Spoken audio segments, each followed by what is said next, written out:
Bonjour, bienvenue à la réflexion du jour au Daily Reflection. Nous sommes le 28 janvier. Aujourd'hui, nous allons réfléchir sur le passage de Marc, chapitre 4, versets 21 à 25, autour du sujet du pays des aveugles. Écoutez bien. Jésus leur dit: apporte-t-on la lampe pour la mettre sous le boisseau ou sous le lit? N'est-ce pas pour la mettre sur le chandelier? Car il n'est rien de caché qui ne doive être découvert, rien de secret qui ne doive être mis au jour. Si quelqu'un a des oreilles pour entendre, qu'il entende. Il leur dit encore: prenez garde à ce que vous entendez. On vous mesurera avec la mesure dont vous vous serez servi, et on y ajoutera pour vous. Car on donnera à celui qui a, mais à celui qui n'a pas, on ôtera même ce qu'il a.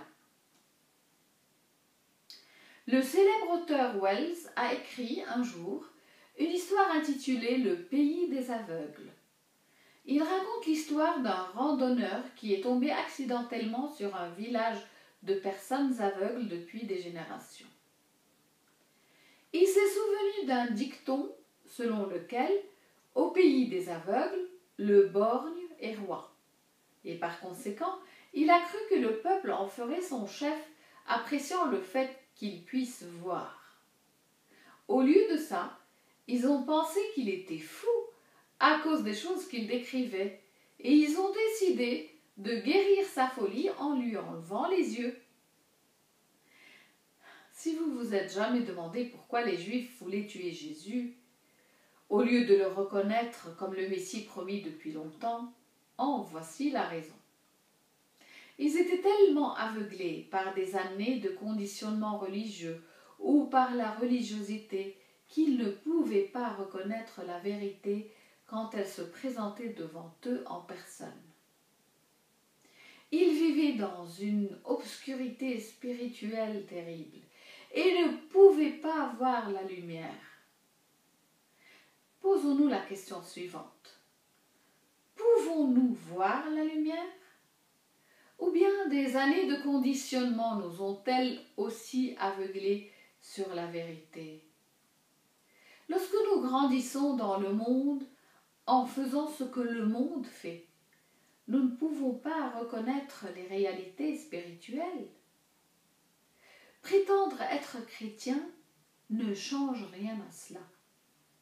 Si vous regardez le film Randy, vous verrez que Randy était plus chrétien que la plupart des vrais chrétiens de notre époque.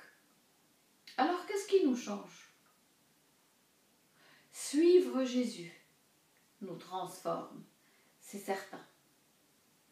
Jésus a dit: moi, je suis la lumière du monde.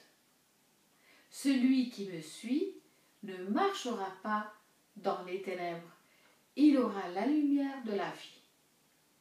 Jean 8, 12. Suivre Jésus signifie suivre ses traces, apprendre à penser comme lui et par conséquent à vivre comme lui. Après avoir lavé les pieds de ses disciples au dernier repas, il leur dit: vous m'appelez maître et seigneur, et vous avez raison, car vraiment je le suis. Si donc moi, le Seigneur et le Maître, je vous ai lavé les pieds, vous aussi, vous devez vous laver les pieds les uns aux autres. C'est un exemple que je vous ai donné, afin que vous fassiez vous aussi comme j'ai fait pour vous. Jean 13, 13, 15. Prenez garde à ce que vous entendez, dit Jésus dans le passage d'aujourd'hui. Et si nous y prêtons attention et commençons à vivre à l'imitation du Christ, nous brillerons automatiquement et il nous permettra de briller encore plus. Le monde a plus que jamais besoin de la lumière du Christ.